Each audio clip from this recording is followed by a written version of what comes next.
Short टर्मसाठी stock असे निवडायचे ना जे 6 महिन्यात डबल झाले पाहिजे.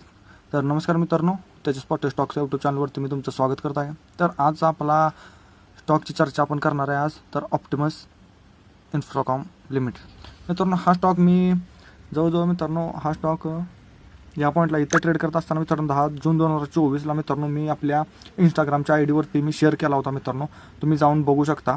आणि तेव्हापासून मित्रांनो इथं ब्रेकआउटला आपण त्याची एंट्री दिली होती. इथं मी ॲनालिसिस केले या स्टॉकची, इथं तुम्ही बघू शकता. सिम्पल ॲनालिसिस होते एक शॉर्ट टर्म स्टॉकसाठी. तर इथं आज तारीख आहे मित्रांनो 16 सप्टेंबर आणि स्टॉक दिला होता मित्रांनो जवळजवळ 10 जूनच्या आसपास. इथं तुम्ही बघू शकता 102% रिटर्न मित्रांनो या स्टॉकने आत्तापर्यंत दिलेला आहे मित्रांनो. ऑलमोस्ट डबल झालेला आहे स्टॉक जवळजवळ 8 ते 9 महिन्यामध्ये मित्रांनो. तर मित्रांनो अशाच प्रकारे तुम्हाला पण मित्रांनो स्टॉक हवे असतील तर आत्ताच आपल्या पेजला फॉलो करा, सबस्क्राईब करा आपल्या चॅनलला आणि मराठी बांधवांपर्यंत पोहोचवा. धन्यवाद मित्रांनो.